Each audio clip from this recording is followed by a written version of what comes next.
Welcome everyone to the International Women's Day event hosted by She's4Sports and Canadian Women in Sport. We're so happy to have all of you join us today virtually for a wonderful discussion. We're going to be talking to a fantastic panel of leaders in sport who are going to be touching on the topic of equity, inclusion in sport. We're going to hear how they're driving that through the organizations they work for and how they're doing that through their platforms and their influence. My name is Ayanka Jess. I'm the founder of She's4Sports. She's4Sports is Toronto's first speaker series and digital content hub that's focusing on amplifying the contributions of women and diverse people in sport.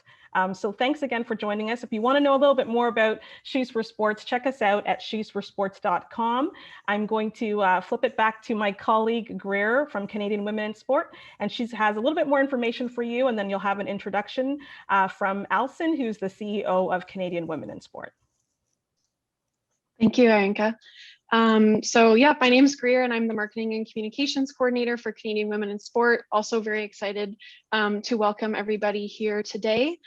Just before we start, I would like to take a second to acknowledge and think about the land that we're currently on. And we're fortunate to be gathering today from many different territories, and we want to recognize the original occupants of the places where we reside and respect Indigenous people's beliefs and connection to the land. And since I'm speaking from Toronto to all of you, I'd like to acknowledge that we are meeting on the traditional territory of many nations, which includes the Mississaugas of the Credit, the Anishinaabe, the Chippewa, the Haudenosaunee, and the Wendat peoples. And we'd also like to acknowledge that Toronto is covered by Treaty 13 with the Mississaugas of the Credit. So thank you for joining us today from wherever you are based. And I also just would like to note before we start that we will have a Q&A portion of our panel at the end.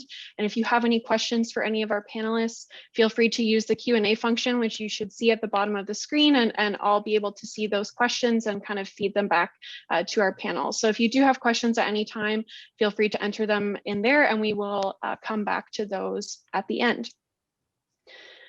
And with that being said, I would like to turn the mic over to Alison Sandmeyer Graves, who is the CEO of Canadian Women in Sport. Hello, everyone, and welcome. It is my true pleasure to be here to learn alongside you. So I will take up just a few minutes before we turn it over to our excellent panelists. Canadian Women in Sport was founded 40 years ago. So as we celebrate International Women's Day and we think about the contributions of women to sport in Canada and beyond, we always think about the courageous women and their allies who founded this organization, really in response to the sexism and the discrimination that they were experiencing in the sport system. And since then, the organization has been focused on creating an equitable and an inclusive sport system that really empowers all girls and women within sport, but also through sport. We truly believe that sport is a platform for empowerment that can help achieve equity in every area of society. So lots at stake from this work. And it was just after International Women's Day last year that the world as we knew it kind of came to a halt in many ways. And when we think on that year, we just have to be so admiring of the resilience of women who have disproportionately been burdened by this pandemic, and the resilience of women's sports who had the potential to lose a lot of momentum going into the pandemic, and yet have just shown time and time again that women's sports is not going anywhere. And in fact, women have been breaking records and breaking glass ceilings left, right, and center. And so, while progress is not inevitable, our goal is transformation, and women have not taken their foot off the gas over the last year. So let's learn from one another to move forward. Sport needs to learn from women, to listen to women. And we're proud to partner with She's4Sports and Ayanka to help create these conversations and to create these opportunities for this learning to happen. So thank you, and on with the program. Okay, so We, as I said, have a fantastic lineup of leaders in sport who we want to really get into a wonderful discussion with. The first person I'll introduce is Jennifer King. She's the NFL assistant running backs coach for the Washington football team and the first African-American female assistant coach in NFL history. Following a successful 12-year college basketball coaching career, which included a national championship and National Coach of the Year honors in 2017, King decided to step away from basketball to coach football full-time. After attending the 2018 NFL Women in Football Forum, she obtained an internship with the Carolina Panthers, where she worked consecutive off-season, preseasons with the wide receivers and running backs. King was the assistant wide receivers coach for the Arizona Hotshots and the Alliance of American Football, and worked the 2019 season at Dartmouth College, where she worked with the wide receivers and assisted with offensive quality control for the 2019 Ivy League champions. While at Dartmouth, King became the first Black female to coach in an NCAA Division I game, and in February of 2020, King became a full season intern offensive assistant with the Washington football team. And she's got a lot of receipts, so much more to know about Jennifer. I wish I could continue on. She's amazing, and continue to go online and follow her to hear everything else that she's doing. The next person I'll introduce is Jennifer Reynolds. She works in equity, diversity, inclusion at Maple Leaf Sports and Entertainment, the company that owns the Maple Leafs, Raptors, Toronto FC, and Argonauts. Having worked at MLSE for 2 years in corporate strategy, Jennifer stepped into a newly created role to develop an integrated approach to promote inclusion and engagement for the company and its sports teams. Jennifer's passion for inclusion extends far beyond her work at MLSE. For the past 5 years, she has served as co-chair of the Canadian board of You Can Play, a nonprofit that promotes inclusion in sport for LGBTQ+ athletes, and is currently a leading social justice fellow with the University of Toronto.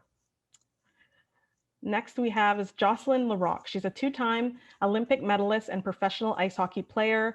I'm sure you've watched her play, cheering on the women's team, Team Canada.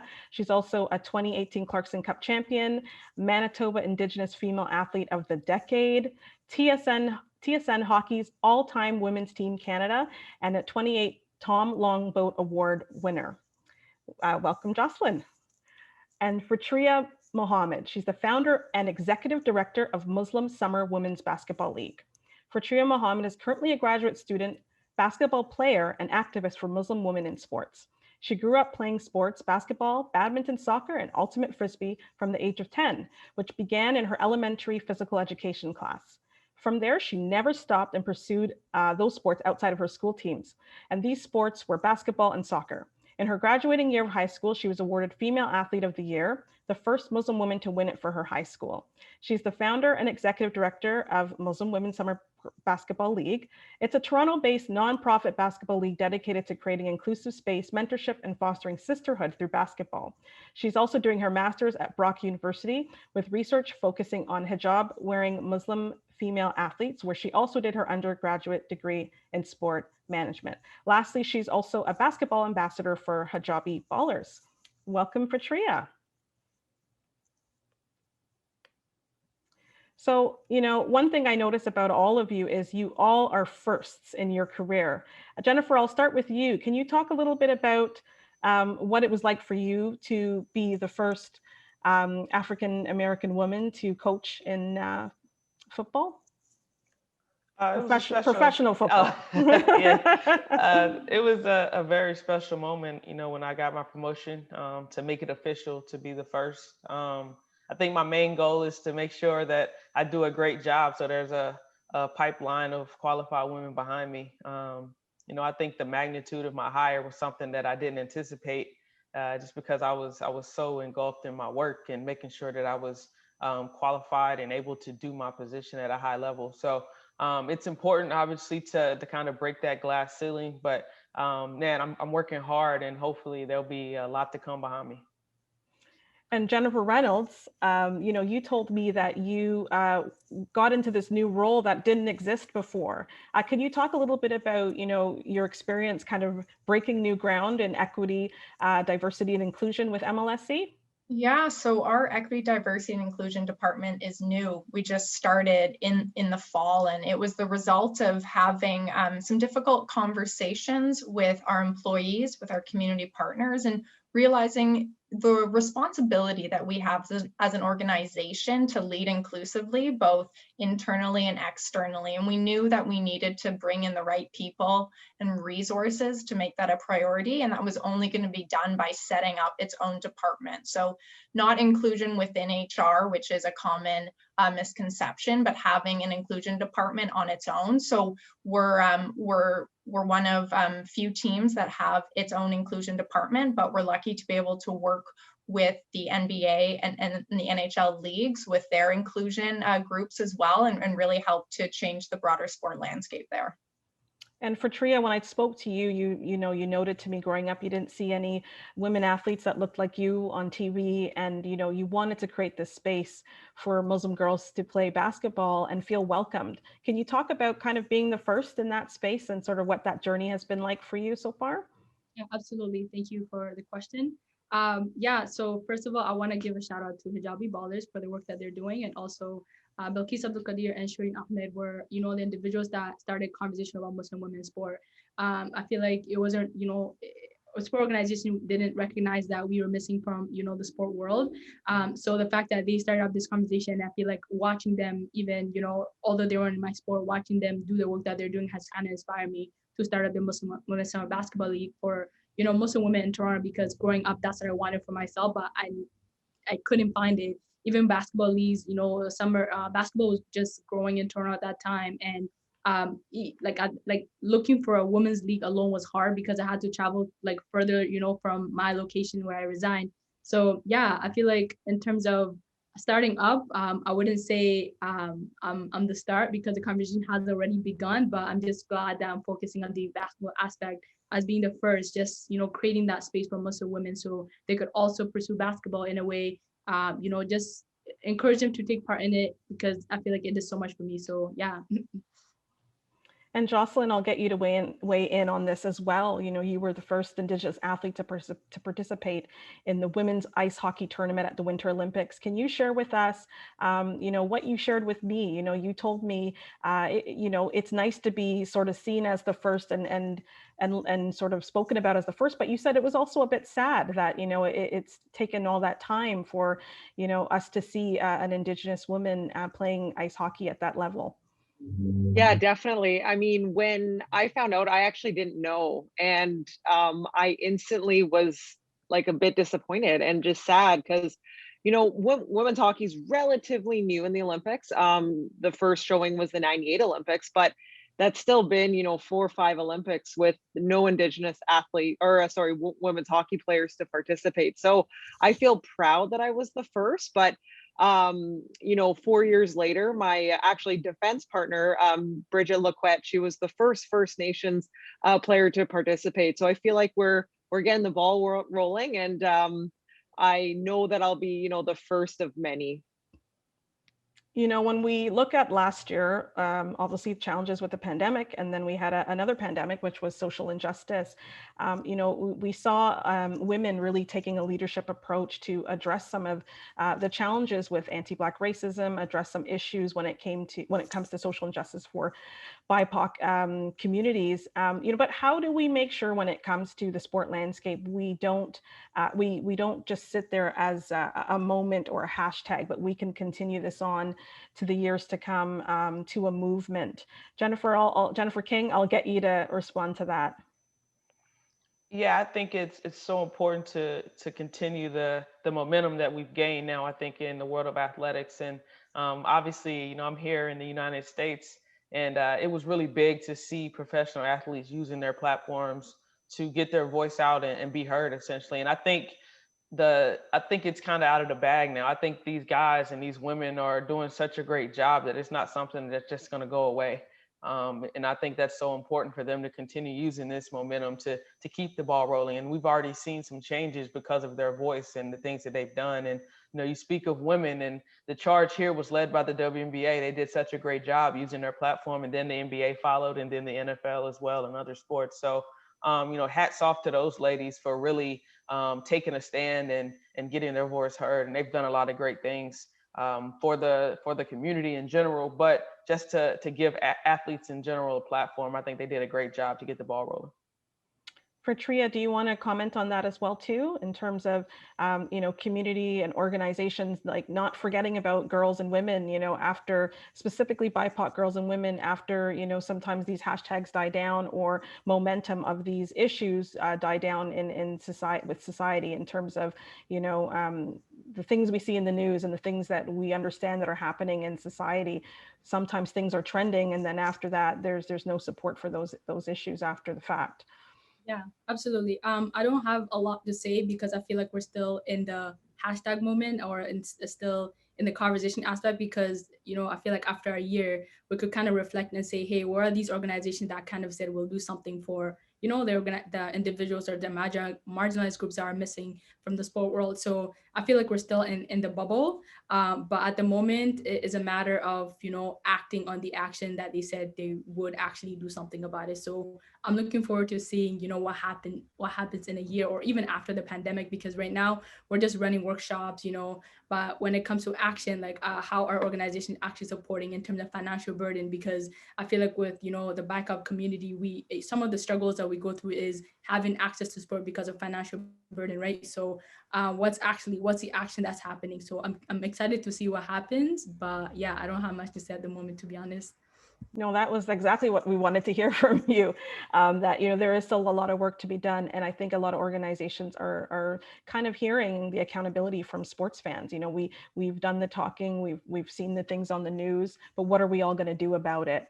And, Jocelyne, you shared with me that when it comes to access to sport, you were connecting people with fitness training and hockey training and health and wellness. And those were people in communities that couldn't access sport, or, you made it easier for them to access sport through your business. So can you share a little bit about your business and sort of how you were connecting, community groups that just, needed some fitness and health and wellness support? Yeah, myself, along with my two business partners, we've been volunteering at the Hamilton Good Shepherd Women's Services. So we provide free fitness for women and their children. We actually got our 5-year pins this May. So it's been amazing. I've met some amazing women that, have lived through a lot, and they've struggled, and to be able to show them and to help give them confidence, and just to help them feel good. It's pretty special, and it's something that I really enjoy doing. Unfortunately, now we have to do it virtually, but we still make it work. So we do our Zoom workouts, and it's great, and it's a lot of fun. So. Jennifer Reynolds, I feel like going Jennifer 1, Jennifer 2. When we look at diversity and inclusion and equity at the sort of, I guess, institutional side or the business side, can you share how is MLSE integrating equity, diversity, inclusion throughout their business, and not just, sometimes for some organizations, it just sits in HR and that's kind of one program. Can you talk a little bit about what you've seen or some of the projects you've worked on to help drive equity, diversity, inclusion throughout the business?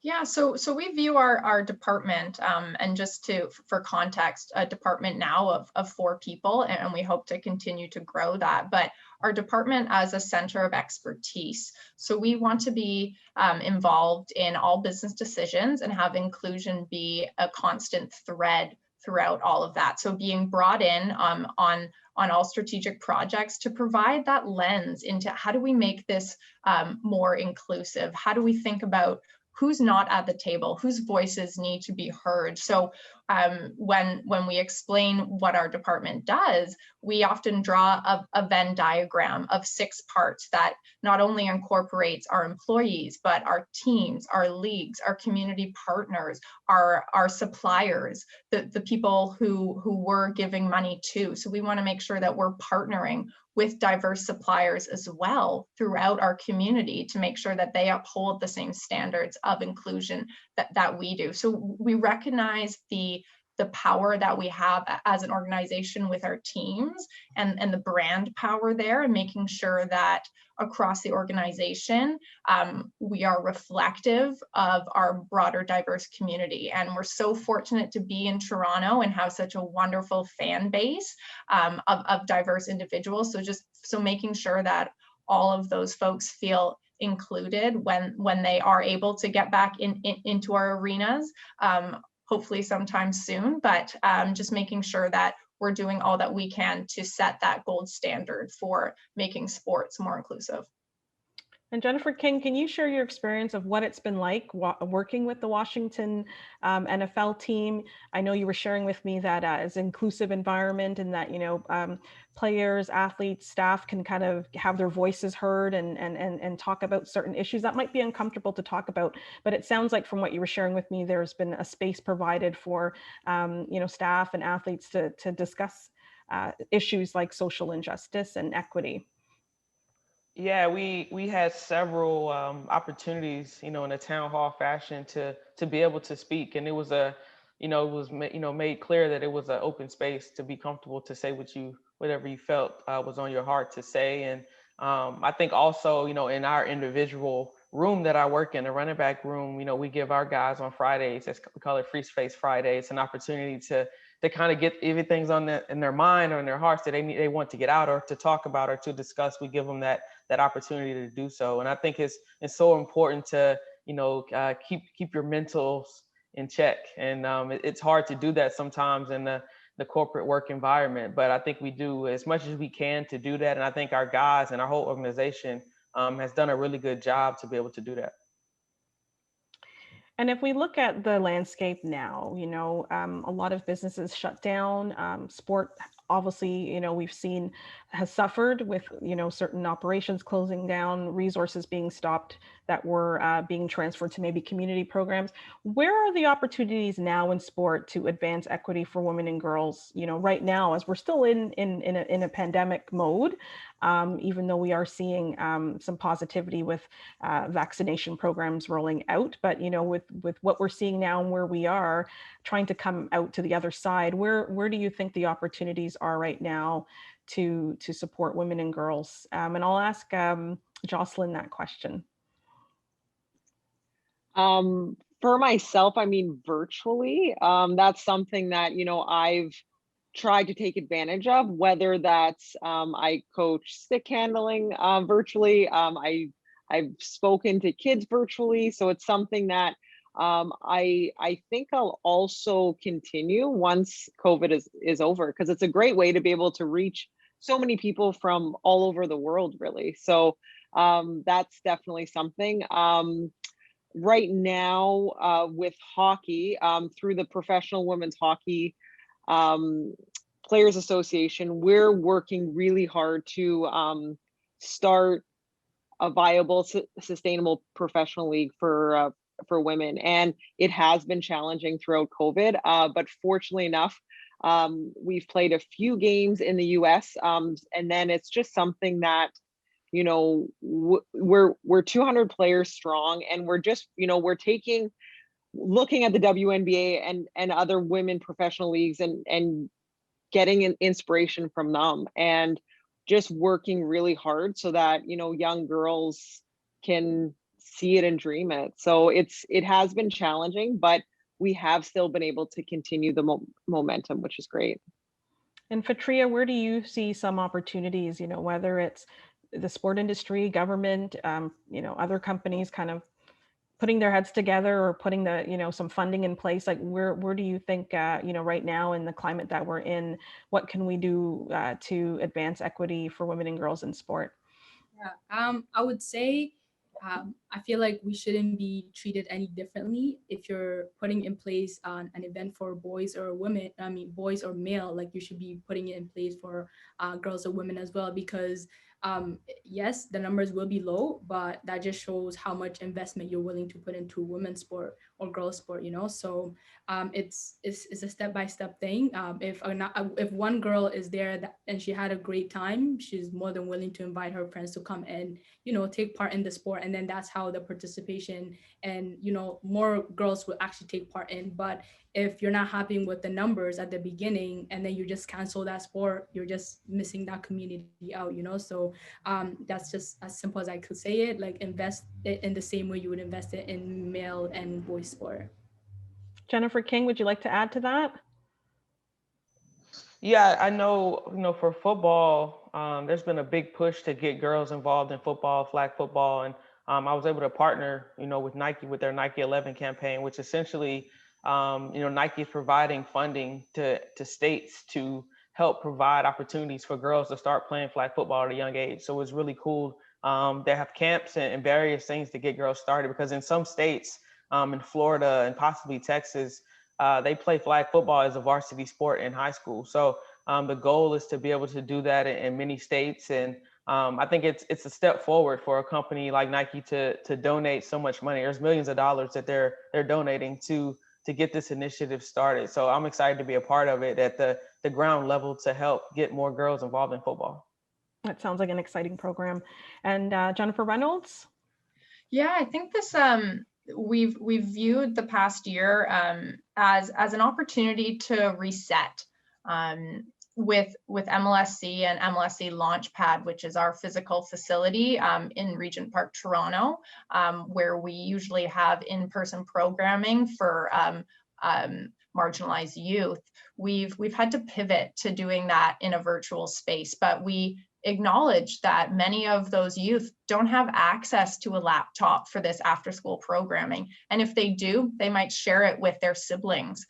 So how can we remove those barriers? So just a few weeks ago, we launched a campaign called Change the Game, and we've committed to raising $30 million over 4 years to invest back into the community. So we're really going to be working as an organization with our community partners as well to be able to bring sport to as many youth within our community as we can, because we know the positive benefits and power that it has to impact broader change.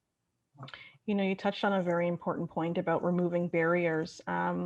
Fitriya, can you talk a little bit about what barriers you're trying to remove for Muslim girls in basketball, and talk about sort of the why you launched your organization to address that? Yeah, perfect. Thank you. In terms of barriers, when I was growing up, my mother didn't understand what a sport could do for me because, she moved to Canada, immigrated to Canada, and she didn't know what sport could do for, an individual, a girl specifically, because back home in Africa, it wasn't something that a girl or, a woman should be doing because, she has this traditional, I guess, mindset. So for me to educate her from that little time that I was trying to take part in sport was challenging because it was taking too long for me to explain it to her, and she didn't understand it because she just assumed that it was a boy thing and I should just stick to that, I should just stick to school and whatnot. But I knew, I kind of learned, the beauty of sport and when I was participating in them, and I just took the risk, and later on she realized why I was doing what I wanted to do. And specifically, I would say it was trying to educate my mom about sport compared to my other teammates, where the parents were actually encouraging them to take part in sport. So that was one of the barriers from my own, household, it was truly challenging. So with my organization, Musbil, it's to try to, create an environment where parents that don't understand what a sport could do for an individual like myself could actually learn and even be involved from a volunteer aspect, or even learning basketball if they want to do that. It doesn't matter the age. And also financial burden. I advocate so much about that because I decided to make the league nonprofit because my mother didn't understand why I was playing basketball. So it was hard for me to even ask her for money to actually take part in like rep teams if I wanted to take part in those. So a community center, I was able to go to a community center that didn't ask a lot for my money. So I was able to save up and, improve my skills and, chase what I love. So I would say, just educating the beauty of sport and financial burden was some of the barriers I experienced when I wanted to go further with my sport. So for that reason, those are some of the things that I have implemented in the league, and just change the stereotype that's out there about Muslim women, because I feel like there's this negative stereotype about, Islam as a whole, the religion, and also Muslim women not being able to play sport. But yes, like as a woman, we already, experienced that challenge. So now you're a triple minority, you have to try to prove yourself, which is so annoying. But yeah, that's just some of the things. So there are crazy ballers that are in the city, and I wanted to just show them that, hey, like we could play sports as well. So that's just some of the things that goal the league hopes to achieve in the near future. Thanks for sharing that. You know, you touched on some things about why girls don't have access to sport, or where they drop out of sport, or it's not a welcoming environment. You know, you talked about the cost barriers. You talked about, you know, sometimes girls not feeling welcome, or there's stereotypes on, you know, what society thinks of girls. And then you add the intersectionality piece to it. And sometimes girls don't see role models, and they don't have coaches who can kind of advocate for them. So Jennifer King, I want to get you in on this conversation, because you shared with me in our pre-call how important the Women's Careers in Football Forum was, how pivotal it was to your career path to coaching professionally now in the NFL. And can you just share that story about the importance of having people that can sponsor you? And when I say sponsor, meaning advocate on your behalf, help to guide you in terms of, you know, connecting you with opportunities like this forum. Yeah, essentially, you know, the Women's Football Forum changed my life because it gave me the encouragement to go into football. And if you're not familiar with the forum, it's a forum put on by the NFL and Sam Rappaport. Essentially, it's at the combine where all of the athletes come to train and show their test numbers and scores. So everyone in the NFL is at the combine, and this is where they have the event. So they have many head coaches and general managers and owners are involved with the program. Who sit on panels and have roundtable discussions with the women. It's about 40 women that they select who are, you know, qualified candidates who want to work in football, and not just in coaching, but in the operations, on the business side of things as well. So you essentially get put in front of decision makers in the NFL and get to meet them and pick their brain for advice. And, you know, I was able to have a roundtable discussion with Coach Ron Rivera, who ultimately has been everything to me as far as he reached back to help me. And that's how I got on with the Carolina Panthers. And I had a roundtable discussion with him and was able to introduce myself and start building a personal relationship with him. So it's so important to have programs that give the people the confidence and just to get your foot in the door, because typically the hardest thing is to get your foot in the door. And once you get in, it's up to you what you do with it. But this program allows so many women to get their foot in the door when it comes to football. And, you know, I'm forever grateful for it. And it's just a great program for women in general. Jocelyne, I wanted to ask you about some of the mentors and coaches that helped you during, you know, through your career. Maybe you still have these mentors around, you know, but can you share a little bit about some of the mentors or people that have helped to guide you through your career? And also the second part of that question would be, who are you mentoring now, or are you, you know, mentoring and sharing some of your experiences and tips and guidance with Indigenous girls or Indigenous youth who want to get into hockey? I would say my first kind of mentor would actually be Hockey Canada. They're fantastic to us, and they actually provide us, if we want to get into coaching, different coaching certifications. So I've gone my high performance level 1 coaching. I've gone my Hockey Canada skills coach through them. So I mean, they want, you know, us players, once we're done playing, to become coaches. So it's fantastic for them to be able to work around our schedule and offer those services to us that, you know, I definitely want to take advantage of. So, you know, they have been so great to me. I mean, I've had so many amazing coaches, oh my goodness, that I've just been so lucky. I guess first would be Shannon Miller. She was my college coach, and she was the 98 Team Canada coach at the Olympics.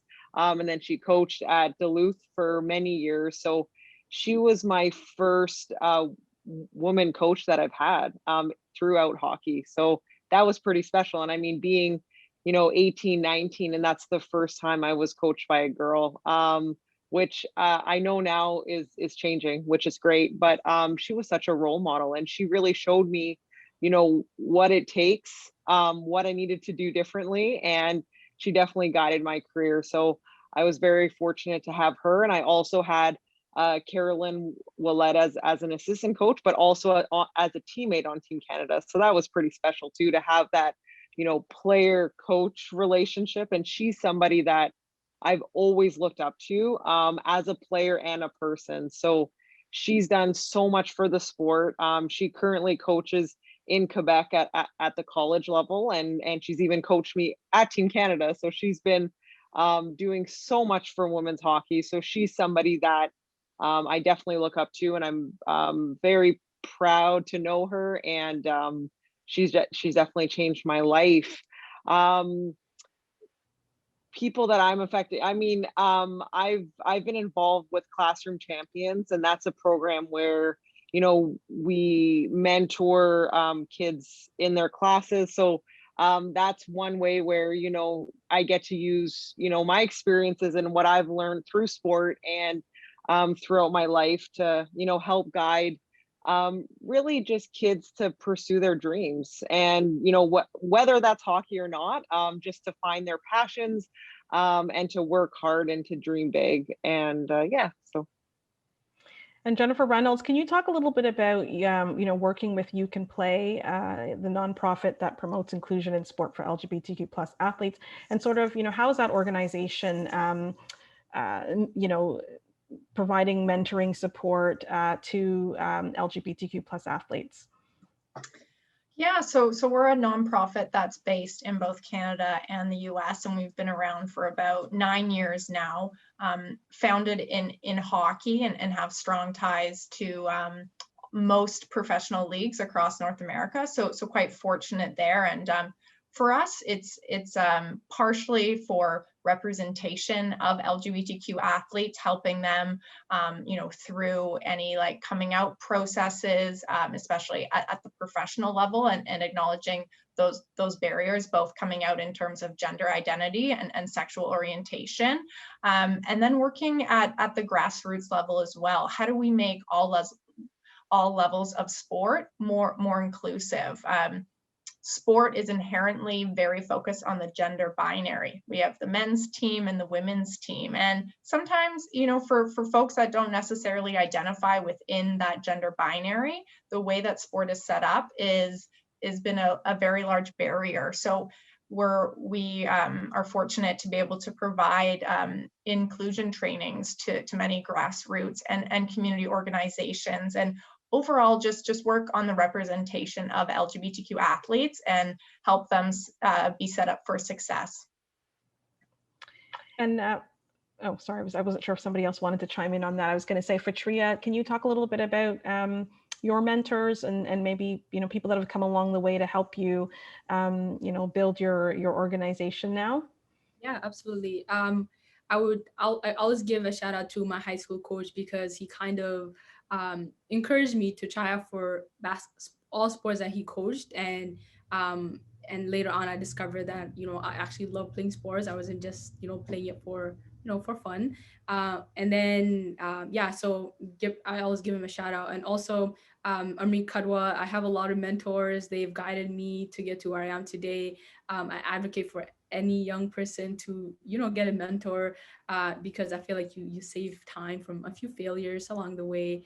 But yeah, Hijabi Ballers is our community partner, and Amreen Khatter was one of the individuals that actually encouraged me to start up my own league, because she knew how passionate I was for basketball. And also, you know, like Hijabi Ballers, yes, they have a drop-in, you know, Sunday drop-ins, but she noticed that the girls and the women that were taking part in the drop-in, they also wanted a competitive feel of the same, you know, similar to the Sunday drop-in. So that's how the league came to what it is today. And yeah, so mentors, yes, like they're the best.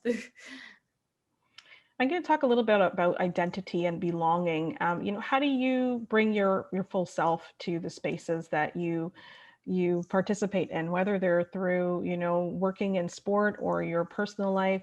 Can you talk a little bit about, you know, navigating that and how you interpret that and what your perspectives are on that as a woman who works in sport? Jennifer King, I'll start with you. Yeah, I think it's so important just to be authentic and remain authentic to yourself. And I'm thankful for the people that I've worked with, who have, I guess, allowed me to do that. And I've always felt comfortable enough to do that. And you know, I've remained true to myself and everything that I've done. And you know, it's definitely exciting to see. I think in football, a lot of people, you know, being willing to be that way and be authentic to self. And it's so important for us to do that. And I think that's what makes us different. That's what makes us diverse. And that's what brings so many different ideas and things to the table, is people being 100% authentic. And I've been fortunate enough to be able to do that. And, you know, I'll continue to do that. Jocelyne, do you want to respond to that as well? I completely agree. I mean, being yourself is definitely we're all unique, and we're all trying to just it's important to be the best version of you. I would say that I've had I guess more challenging times with my work. I compete with a lot of male hockey coaches and skills coaches and running different camps and things like that. And you almost feel like I don't want to say you have to like prove yourself, but there's times that I've had parents compare where I've played and someone else that has maybe played like not at the highest level for men. And but I just see it as a challenge, and I know there's so many other women coaches that also see it that way. And I make sure that I do my homework, and I make sure that what I'm providing I'm proud of, and if I do a good job, then it can change people's minds. Do you think it's changing culture or just practices, or what do you think it is that, sort of needs to shift when it comes to, as you said, some of those challenges with male coaches? I just think like the more there are women representing in all the areas, whether that's coaching, behind the scenes, even equipment managers everywhere, then it'll just be more normal. And I think, at first it's just because it's new and it's different, but it definitely is going to take some time, but the time is now for women to believe in themselves. And even though it can be hard and you may feel alone at times, but to have that courage to do a good job and to do your best job while being yourself. So I enjoy it, and I know that there's a lot of women that are doing fantastic jobs, and it's going in the right direction for sure. Jennifer Reynolds, you want to talk about your perspectives on bringing your full self to work and in the spaces that you participate in, and what does that mean to you? Yeah, for sure. From a kind of business corporate perspective, my thoughts immediately go to what is diversity and how is that different from inclusion? So when we're viewing diversity, it's the demographics of our employee group. So yes, like we can get women in the door and get them hired at MLSE, but it's only through inclusion practices that we're able to allow people to be their authentic selves and unlock their full potential. Diversity is getting invited to the party, but inclusion is being asked to dance. So if we're not able to have everyone bring their full authentic self to work, we're losing out on such a large talent potential, and they're eventually going to leave our organization. So getting people in the door is one thing, but how do we provide them with the development opportunities and the tools for them to succeed and accelerate their development? And for Fitriya, what does it mean to you to bring your full self into, being an entrepreneur, being a student, and being somebody who's really trying to change the sport landscape? Yeah, I feel like authenticity is so important, and if you look like everyone else, I feel like it's hard to look different. So when you bring your full self, all your identities and what you're advocating for, you're gonna get noticed, and that's when you're actually able to put your words to action, and actually gives the support of different people that kind of understand what you're advocating for. I feel like growing up is hard to see, embrace that difference, or your authentic self. But now, I feel like the millennial age where we're willing to be authentic and walk into a room and say what we want to say. So I feel like it's so important, and I feel like social media is blinding us in terms of expecting everyone to look the same, but authenticity is so important with everything that we do at this time and age. You know, Jennifer, when I obviously, like all of us, looked at some of the news stories and the social media hashtags of all of the great things coming out of the NFL for women, you know, we start to see how representation is so important to changing the narrative. Can you talk a little bit about that and sort of how you feel about that, you know, sometimes when people are first, they don't always want to be just labeled as first because they say, you know, like, I'm here, I've been grinding for this and I have the talents. But, you know, how does that help shape the narrative? And how are you hoping to see women and girls and diverse people, you know, be a part of the sport narrative in terms of a more consistent way? Yeah, I think that's the goal of all the women who are coaching in the NFL now, is to ultimately not have it be a story anymore. You know, just it's kind of the norm. And, you know, it's up to us, I think, to do a good job and really kind of lay the groundwork for people behind us to come and do get their opportunity to have the job as well. So I don't think any of us set out to be trailblazers or to be the first. It's just essentially we love the football and we love coaching, and we're able to combine those passions. So I think that's our goal. You know, it kind of is what it is as far as being the first. Someone had to be the first. And, you know, I didn't have that representation, and I didn't set out to be the first, but I think at some point I realized that I could be my own representation. That's what I did. And I think that's what a lot of females are doing in sport and many other areas as well. So it's definitely an honor to be there, but I think our main goal is just to ultimately be looked at as a coach. Jocelyne, I'll get you to weigh in on this too, because we know hockey has some challenges, you know, with kind of accelerating to where some of the other sports like the NBA, the WNBA, where they are in terms of addressing, you know, diversity and inclusion.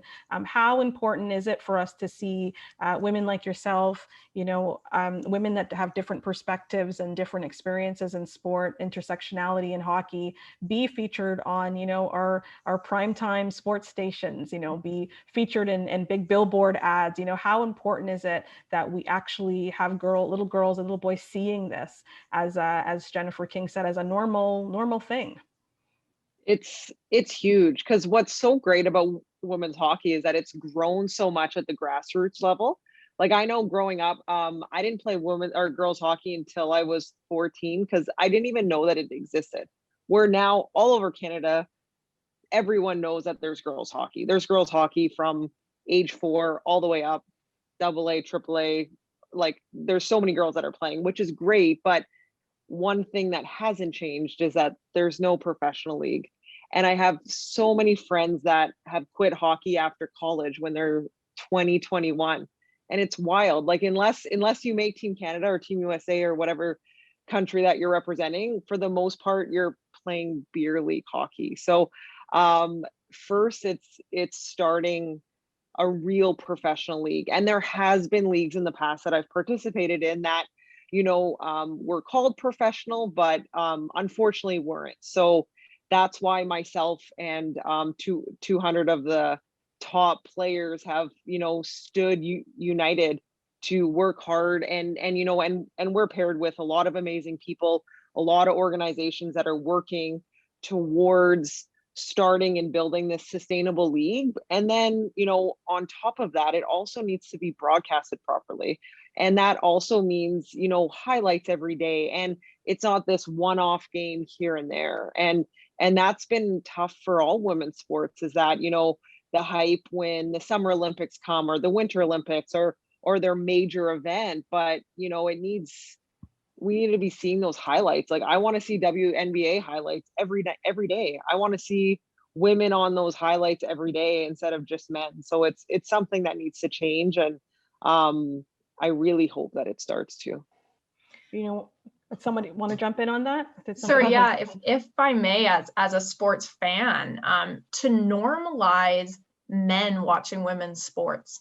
Women's sports is not just for women. And we saw that big shift this past year with the bright orange WNBA hoodie and those NBA players starting to wear it. And we've seen the NHL players starting to wear the PWHPA hoodie.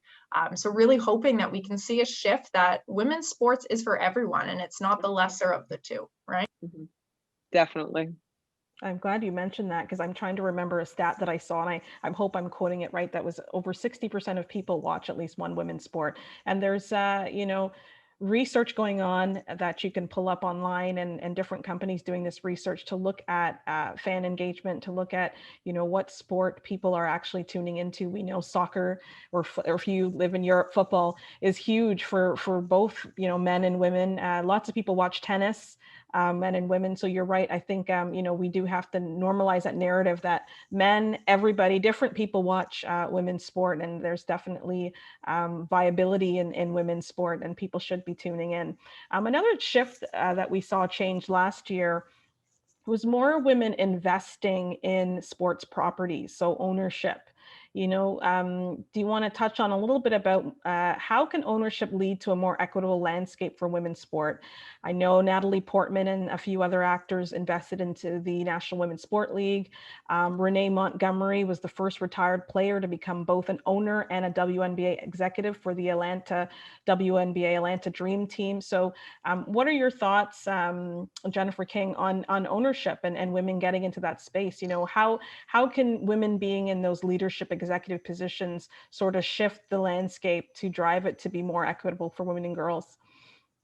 Yeah, I was so happy to see so many women getting those opportunities and taking those opportunities, because once you become ownership, you really take things to another level, you know, and you're in the decision-making seat. And I think especially with so many of these women having athletic backgrounds, it's nothing but going to be good things for the teams and the organizations and the leagues, just because you have a former player now who's now an owner of a team, or involved in an ownership group of a team. And I'm excited to see how they can take their leagues to new levels, just because, you know, we've never seen female ownership the way we've seen it now. So I think it's such a exciting day to see that. And also it just shows some of the progress that we're making.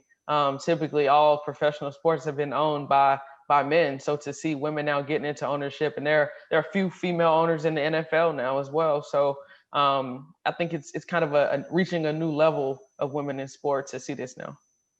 And Jennifer Reynolds, what are your thoughts on seeing more women and diverse people in those executive leadership positions to be at the seat of the table to make some decisions when it comes to fan engagement, operations, inclusion, and access to sport? Yeah, from an ownership perspective, it's so powerful to see those women taking that step and not waiting for men to put the money behind this, and really coming together to make that happen. And representation at the top levels is so important. I can't stress that enough. To be able to see someone like you at that top level will really encourage more diverse folks for mentoring. And then also just the decisions that are made. We know scientifically that the more diversity that you have in a decision-making group, the better those results are going to be. So acknowledging that, and also not falling into the misconception that there are diversity hires, that we're trying to fit a quota, that it's a publicity stunt by putting a woman in power. Realizing that, you know, she is there based on her merit, and it's not a publicity stunt at the end of the day. And I'll ask also for Fitriya and Jocelyne, you both are owners or co-founders of organizations. You know, what kind of feedback or, you know, positive reaction are you getting from young girls or from women or who see you as founders of your organizations? Jocelyne, I'll start with you. It's pretty powerful. I've had, you know, young kids that I've coached when they were like 9 or 10, and then maybe a little bit older, and then became adults and then joined the gym because, you know, myself and my other co-founders that, you know, inspired them to continue with their fitness. So it's pretty inspiring. I get excited about it, and I think it's you know, I've had people be like, wait, you're the owner, kind of thing, like to myself or my other co-founders that are also women. And it's like, yeah, we are. And it's been really challenging, but it's been a lot of fun. And I love giving back to, whether that's through the gym or on the ice, just to be able to be involved with sport and with fitness, because it's done so much for me, and it's helped me, you know, face adversity and overcome that adversity, and to be able to help and guide youth, it's great, and it actually inspires me so much. And Fitriya, I'll ask you the same question too. Yeah, absolutely. I feel like the response has been, obviously positive because representation it is. So another, individual that looks like me to actually visualize as possible to get something like this going. And even in different parts of the world, there are, women that are like, hey, I was inspired by your organization. Now I decided to set up something like that from my, community. So it's, it's definitely, my goal is to definitely leave something behind that could, inspire future generations of women. But in terms of ownership, I feel like that I could visualize owning something like that because I see another woman, so there's going back to the whole representation aspect. We need more women ownership, we need that kind of thing to happen for us to visualize that is possible for us. Yeah, that's all I have to say. And I'll leave this last question with all of you. Like, where would you like to see, sport for women and girls go in terms of making a global impact to changing some things when it comes to equity and inclusion? Fitriya, since I've got you right there, why don't I start with you and then I'll ask the rest of the panel. Yeah, I feel like it's important for every community to actually visualize themselves being in, in a sport community. It is like regardless of the sport, every sport should be considering how can we include this group that's not in our sport at the moment. If I walk into an organization, or am I going to be able to, in a way, identify with them? Am I able to actually see myself in them? That's something every organization should consider. And I want to, I don't know, I literally advocate for representation. So I want to see representation in every aspect of sports. Yeah. And Jennifer Reynolds? Yeah, I think it's from a corporate side, making sure that we're setting everyone up for success, making sure that we're investing those times and resources in terms of mentorship, sponsorship, development opportunities for women so that we can invest in their career growth and help them reach the top of these ivory towers that really are in charge with making these broader sport decisions. Jocelyne? I mean, my ultimate goal is that, every sport is just the sport and it's not like women and men like separated. And if it can be that, you're a coach and you're an athlete and that everything is equal. I mean, that's my ultimate goal. And that's my hopes and dreams for young girls out there, that they see representation everywhere, just like young boys do. So that, whether they want to pursue coaching, whether they want to pursue playing any kind of sport, they see it. And Jennifer King, I'll give you the last word. Personally, I'm so excited to see the growth of women's sports. And, if you think back 10 years ago to where we are now, in some realms, there's leaps and bounds. And that's why I'm so excited to see what the next 5 years and 10 years will bring for women's sports, because things are becoming so normalized now and leagues are experiencing, such growth. I'm super excited to see where we go. I'm excited to be a part of it, and just try to contribute any way that I can to grow all sports in general, not just football. But, I think it's a great day and great time for women in sports. I'm excited to see what the future holds. And on that note, thank you all for your insights and sharing your perspectives on equity inclusion for women in sport. I'm hearing from Greer that there's already questions coming in, so I do want to give some time to ask some questions. And I will turn it over to Greer. Hi, everyone. So yeah, we have a couple of questions in the chat, and I want to start with this one because I think this is a really good point that Erin mentioned from another session this week. They heard that sport is often girls' first exposure to sexism or bias, and commitment and dedication to sport remains a pathway to nowhere for many people. And Erin wanted to know, what are some things that kind of just like the masses, like those sport enthusiasts and sports fans, can do to kind of help change that narrative and change that reality. So maybe I will pose that question to Jennifer Reynolds, because I know that you had mentioned that before. Yeah, I think there's we're talking, a lot about like the professional level of sport, but acknowledging the opportunities and work that can be done at the community level as well. And there's so many community organizations that would benefit from folks that have this passion for progressing the development of women and girls in sport. So being able to work with them to revisit some of their policies and practices just to make that more inclusive. And overall, we can work to change the broader narrative around what it means to be a woman athlete and a girl in sport. And Fitriya, I'm curious to know your perspective on that too, because we've also talked about that a little bit in this panel in terms of expectations of girls and how they experience sport.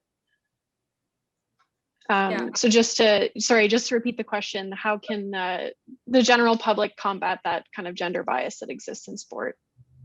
Great. I would say, I said this in another panel, but we shouldn't focus on our gender aspect when we're watching women's sport. And if you're looking for entertainment, yes, the male, they have, their physical abilities and our physical abilities in comparison, we're not the same. So we shouldn't be focused on, we shouldn't, if you're going to watch women's sport, you shouldn't be expecting the same performance as men. That yes, we, at the certain degree, not all of us could dunk, but in terms of the sport, if you're actually going to want to watch the sport, you could watch women's sport because we actually focus on the actual fundamental of the sport. And I feel like in men's sport, yes, they're playing, but I feel like it's more of entertainment compared to actual sport. So I feel like that's a mindset, you should be going into when you're actually going to watch women's sport. I hope that answers the question. Yeah, definitely not setting it up as kind of a comparison of like, this is the so-and-so of like the NBA or something like that. Thank you. Just looking in our other questions that we had. So Jocelyne had a question for you. Michelle had mentioned that as someone working to promote more equitable media coverage, they said it's frustrating to see the extensive coverage of kind of amateur hockey events on the men's side, but not as much on the women's side. So just wanted to know what are kind of your thoughts on how we can have better media coverage for amateur women's hockey besides the national teams? It is frustrating, and it's unfortunately, I know for myself with women's hockey, they air our world championships, they air the Olympics. Here and there a women's game, but it definitely needs to be more. And once we start this National Women's Hockey League, the hopes and the expectation will be that there is proper broadcasting, there is proper media coverage, there is those things in place, because that needs to be in place for it to be professional. Thank you. And Jennifer Reynolds, I don't know if you wanted to add to that conversation too. Yeah, I think this is often thought as like a chicken or the egg situation. Sponsors aren't willing to put money towards women's sports because no one watches it, and no one watches it because it's not broadcasted. So we're kind of left with a like lose-lose situation there. So I would encourage people to, if they are in positions where they can influence where marketing media dollars are being put to advocate for women's sports. But just as sports fans, like being able to tune into WNBA games, tuning into, when the women play their hockey game at the Olympics, like acknowledge that it's at an hour that isn't as great prime time as the men's, but still tune in, because the more people that tune in, the more people that tweet about it, share, talk about it, we're going to gain that momentum that the sponsors are going to have to start listening to. So really just gaining that momentum that will grow that way. Yeah, the momentum piece I think is really key too. Okay, I have a couple more questions in the chat here, and if you do have other questions, I see that there's another one popped in the Q&A, but you can keep sending those there. So this question is maybe something that I would pose to Jennifer King. I'm curious to know your thoughts about this first, and then others definitely can add in. But Carolyn was asking in the chat about kind of this zero-sum mindset where it's like, well, if we're giving resources to the girls, then that means that the boys are losing out, and that expectation kind of shapes how people provide resources to and care about women's sport. So just wondering what your thoughts are on how can we kind of combat that stereotype of like, oh, well, what about the boys? Like, if we're doing something for girls, why aren't we doing something for boys too? I mean, I think the biggest thing with that is, you know, I personally don't believe that it's necessarily true. You know, when you look at NCAA sports, collegiate sports here in the United States, sometimes they're not equal in their funding and their budgets. And just because you're taking away from a men's program, maybe that's money that they shouldn't have had to start with, because things should have been even on an even playing field. So when you look at the two sports, you know, why is the men's basketball budget more than the women's basketball budget, or baseball to softball, or whatever? But I think it's so important to fight for those equal things. And that's something that I did when I coached collegiately, was to make sure my budget was the same as the men's team, you know, because, and it's, I mean, we were more successful than the men's team. So why, I mean, it doesn't make any sense why we didn't have an equal budget to them. And, you know, we had that. And I think it's important to realize and have the mindset that just because you're taking money away, you know, it's not necessarily a bad thing. You could just be even in the playing field. Yeah, I think there's definitely an assumption sometimes that it's a greater loss to take money from the men's team than it is to not have that money and resources for the women's team. So I think that's a really good point. And that's something that we talk about and we hear a lot with the organizations that we work with. And kind of on that note, I really like this question, and I want to give everyone a chance to answer it, but maybe Jocelyne, we'll start with you for this one. Is there, so Miru has asked, is there a discussion at the institutional level on what are we as an organization willing to lose to meet the diversity, equity, and inclusion goals that we want to achieve? So maybe kind of framing that question more broadly, I know that we kind of had that conversation about, like, we've had the conversation and now people want to see some actions being taken, and that might require us doing things a little bit differently. So maybe I'll frame that a bit more in the sense of how do you frame that thought for yourself in terms of the work that you do, and how would you encourage others to be courageous when talking about how to actually move those goals forward?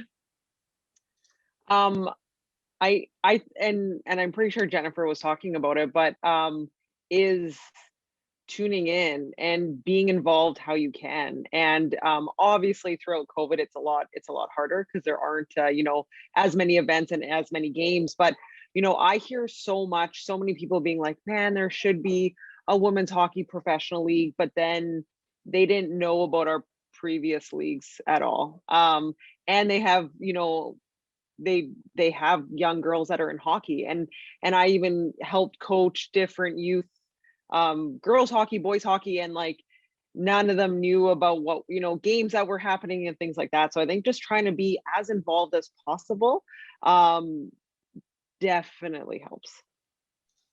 That's a really good point. Fitriya, I'll pass that to you next. Yeah, I think Jocelyne covered it well, but literally supporting it as much as you can. And if you have, I feel like it's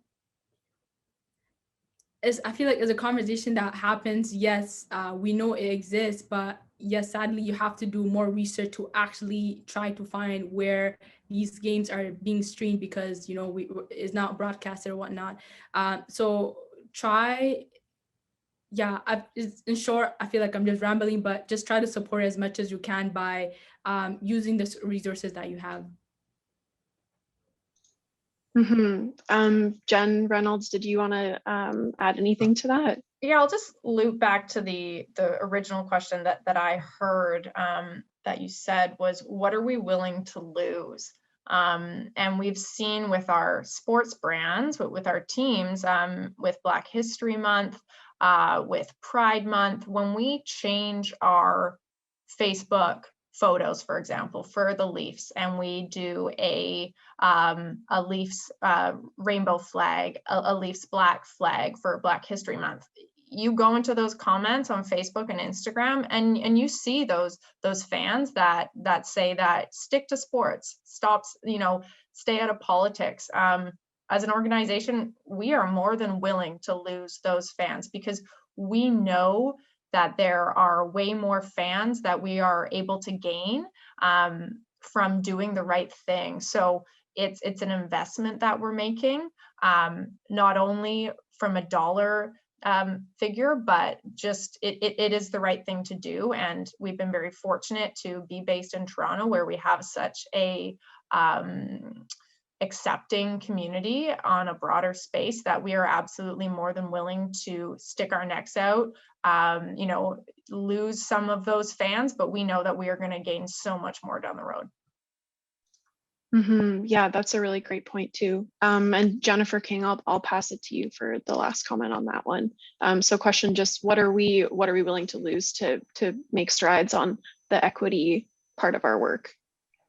I totally agree with Jennifer and her comments. I think, it's important to sometimes shed people and I think that's what we're willing to lose, are the people that we don't necessarily want to be a part of our program or representing our brand in general. And that's something, I think it's super cool to be a part of, our Washington football team organization now because of, we've made several historic hires over the past few months. It's not just me as a Black female. There have been several Black men who are the first to do what they're doing now. And I think our organization is one of the organizations in the NFL kind of leading from the front as far as making those historical hires. And obviously, as she talked about, there's some people who maybe don't feel they should be there or want to bring up other things, but it's okay to lose those people from the wider, spectrum of things because we're moving forward as a diverse and inclusive organization. And it's exciting to see that new growth and the new fans that we're now gaining. Yeah, for sure. I think that the point about the fans is something that we've definitely heard through the summer last year and kind of continuing to this year. So I hope that more kind of sports properties and organizations are being a little bit braver about their perspective and approach to that. Thank you everyone for your answers so far. This is awesome. We have a couple more questions.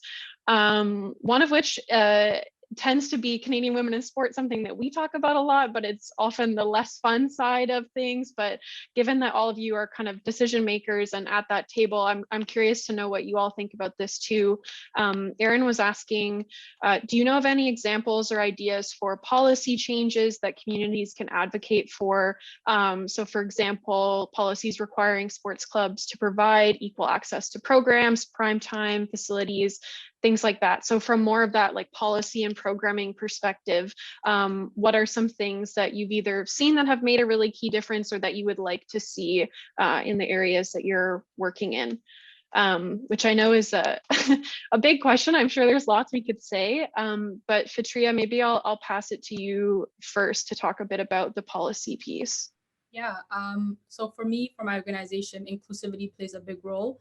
Because there are some women that are not comfortable playing in front of male or male audience just coming in and out. So in terms of having inclusive space from only women, it plays a big role for at least for my community or for the work that I'm doing. So maybe sport organizations considering when they are actually offering women's only spaces or women's only events, assuring that it's actually inclusive to only women rather than saying that it's women only, but maybe the referee or the lifeguard or whatever is not actually women. So I feel like that violates the privacy of the Muslim women, or maybe there are other women too. They don't have to be religious to actually feel like they want a women's only space. For example, at the gym, now gyms are actually considering like women's only gym sections, in an actual big gym. So it's not only Muslim women that are advocating for this. So I feel like it's little things that could be considered for other sport organizations to include into their policies and could have a big benefit for other women as well.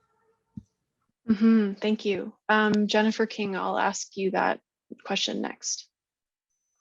I think it's important for rec organizations, club organizations to kind of keep their pulse on their community and their area, because sometimes there's not interest in the sport because it's not offered. So I think it's important for them to know, what people want to play and what people want to participate in. And it's so easy for them to say, we're not going to have this program because there's no interest. But so many times there's no interest because, they're not trying to do the program. So that's very important in the different areas, because obviously some sports are bigger in some areas than others, but it's important to have an idea of what you can offer, especially female athletes, to really even the playing field.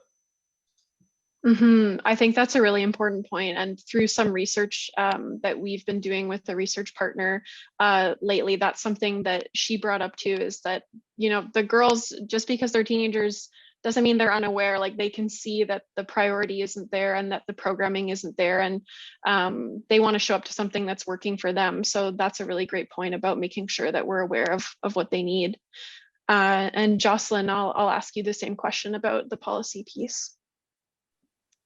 For myself, with Hockey Canada, we've been really fortunate that, they've treated us very equal. There are certain areas that, have had to be tweaked. And fortunately enough, we've, as athletes, have stood up. And now there are things that were offered with the men that now, are offered to us. So it's important that, and it's a lot easier in a team environment, because then, you can lean on each other for support. But it is important to stand up for what's right. And,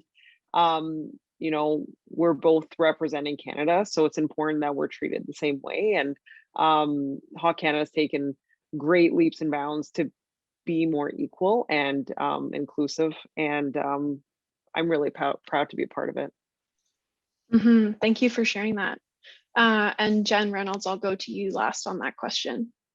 Yeah, I would say that policies and practices, what's written on paper is often overlooked. And at MLSE, like, we're in the midst of revisiting all of our policies. And it's much easier to roll something forward from last year than it is to start from scratch. But we are taking the approach of building from zero and coming at it from an inclusion standpoint. So we're making sure that we're investing that time that's going to put these policies and practices in place that's going to build the more inclusive environment. In terms of what I've seen that's successful, speaking from my area of expertise in terms of LGBTQ women in sport, we can look to what the NWHL did, one of the first professional leagues to be inclusive of trans athletes. They had a player, Harrison Brown, while playing in the National Women's League, come out as a trans man. So they rewrote their policies. And although he wasn't allowed to physically transition, acknowledging his social transition, his he/him pronouns, is really powerful. And we're seeing that across many other leagues as well. So just, simple things like that, taking a look again at the words that are in place and the power that those words hold. Thank you for that. Okay, I think we'll have time for maybe two more questions that we have here. So this one is kind of along the lines of thinking about the pandemic and some of the impacts of that. I know we kind of earlier in our conversation talked a bit about what can we do to make sure that we keep moving things forward for women and girls, but I might kind of turn that question around a little bit, because I know that there's already been effects of the pandemic that are being felt, and especially for girls and women from diverse backgrounds, that it is having an impact on their ability to participate in sport. So I'll ask each of you, is there anything that you're seeing that's happening now that you're concerned about, or you think people should be paying attention to when it comes to making return to sport and play plans that are equitable for girls and women? So Jocelyne, I'll ask you that one first. There definitely is concern, because there's so many young girls and boys that haven't been able to play sports. And I know for myself it's been challenging, and I can't imagine those that haven't been able to see their teammates in months. So it's one of those things that you don't want to be unsafe. And I completely understand the restrictions, and I support everything that, you know, the government's been doing, but that doesn't take away the fact that people have been missing their outlets, and it's important. It's really difficult when you can't do, you know, activities that make you happy, and it's definitely concerning. So I think it's something that when, you know, whether that means starting outside, but it's really going to force people to be creative, to start to be able to, you know, go back to some sort of normal life, because there's so many of us that have been, you know, without the things that are making, you know, make life enjoyable. So it's something that definitely needs to be talked about. We need to be creative, and that takes a lot of people to come up with ideas and share those ideas and collaborate and find ways to get, you know, girls back into sports for sure. I was going to say it does impact the mental health, right? You know, I'm sure we can spend another hour talking about that, but I'm glad you did touch on that. Mm-hmm. Mm-hmm. Jennifer Reynolds, what about you?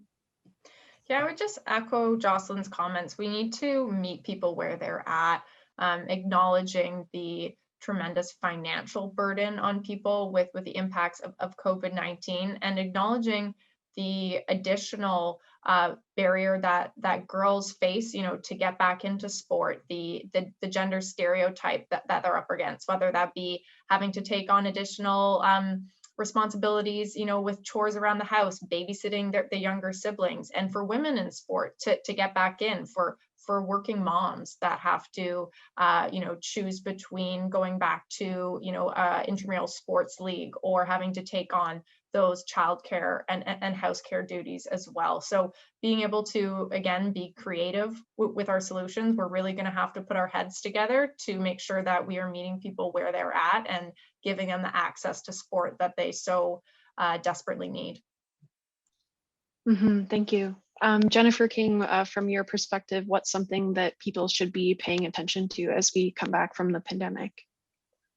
I think one of the coolest things that I've seen was the WNFC, which is one of the women's football leagues here in the United States. During the pandemic, they really made a commitment to making their league even better and stronger when it returns. And, you know, they had several campaigns, and they had competitions amongst teams. Obviously, there was no league play last year, but they set up competitions so teammates could see each other and participate. Although virtually, it was still a way for them to have an outlet with each other and compete against other teams in, you know, different forms. And at the league level, they used this time to really try to market their brand and market their league, and they were able to secure you know, 2 to 3 major sponsorships for their upcoming season. So they used the opportunity to really make their league bigger and better when they're able to return this season. And I think it's kind of hats off to them for the work that they were able to do to secure, you know, the major sponsors. They now have an Adidas sponsorship. They have a Riddell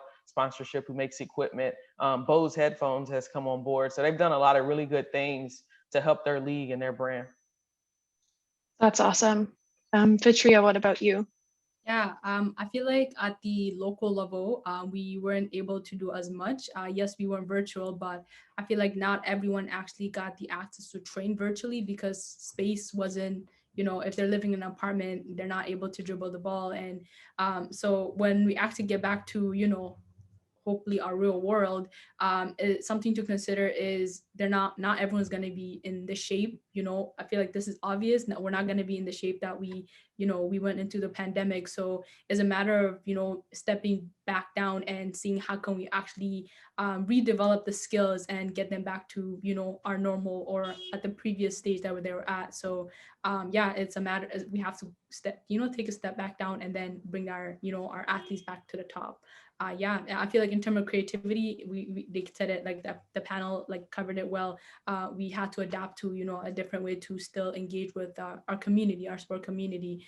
But when we back to normal, I'm so curious to see how that goes. But and just fingers crossed, you know, COVID just chills out. But yeah.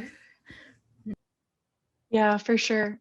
Ianka, if it's okay with you, I have kind of one final question because I know that we're here to celebrate International Women's Day, and we've been talking about a lot of things that are like challenges and ways that we can challenge inequity. That's super important. But I'm curious to hear from all of you. It's been obviously a difficult year, and I want to know what is inspiring or energizing to you right now as we're kind of looking towards the future. I'll go to Jocelyne first for that. I would say what's inspiring to me, I think it, COVID, as horrible as it is, it's also given us an opportunity to like hit the pause button and to really just reevaluate what's important and reevaluate what your priorities are. And I know for me, I've definitely done more reflecting this year. I've, had new ambitions, had new dreams, had new goals that, some I need to wait till COVID's over, but it's definitely given me a time to like pause, reflect, identify what's important to me, and also just create new goals. So I'm excited. I'm sure, like everyone, we're excited for when we can, start back with the real life, but it's given me a new energy. Jennifer King, what about you? I totally agree. I think I use this time to really rejuvenate myself and think how I can be better when it's over. And I was able to start an organization, to hopefully help kids where I'm from, and just do all these other things because essentially I had a little more time and I had time to really reflect on some personal goals that I wanted to have. And there's so many ways you could handle what was going on, and I chose to stay positive and be as productive as possible during that time. So it was a bad situation for us all, but really to be adaptable, adjustable, and flexible was something that I really learned to do during this time, and try to find any way to bring a positive out of it. Thank you. Jen Reynolds, what about you? Yeah, with any challenge comes opportunity at the other side, and I've been really thankful for my colleagues, friends, family who have been willing to have these difficult conversations about race and the intersectionalities that folks of marginalized groups are facing, and being able to have those conversations with people and really help to move their level of education around these inclusion topics. So that's been really inspiring for me to be able to see that a lot of people are investing in their own educational journeys. And Fitriya, what about you? Yeah, for me, reflection, I feel like I agree with everyone else in terms of reflecting, but COVID, we had to be creative again.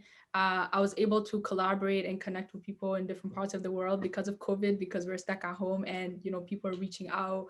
So I would say the collaborating and, the networking aspect has definitely inspired me because I was able to connect with different people that I never would have, and just hearing them, for the work that they're doing and receiving advice on how I could actually go forward.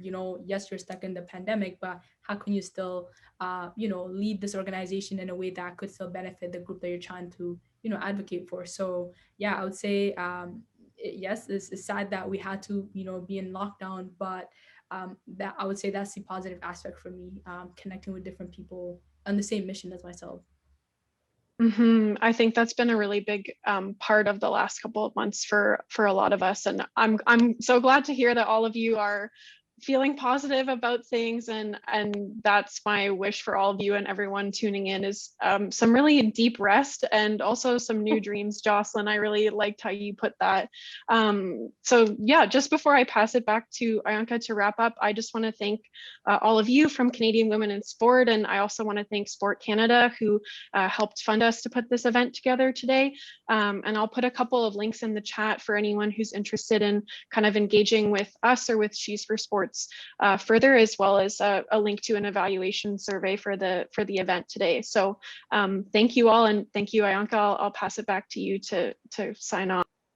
Again, this was another wonderful She's for Sports and Canadian Women in Sport panel. Thank you to all of you for your time, your perspectives, your truth. I really appreciated all of your perspectives. And we're going to give 2 or 3 lucky attendees a She's for Sports branded face mask. And I'm going to pick 2 or 3 of the questions that I thought were really on the ball there. So we'll be looking at some of those questions from the chat, and we'll reach out to 2 or 3 of you who've helped us drive the conversation tonight.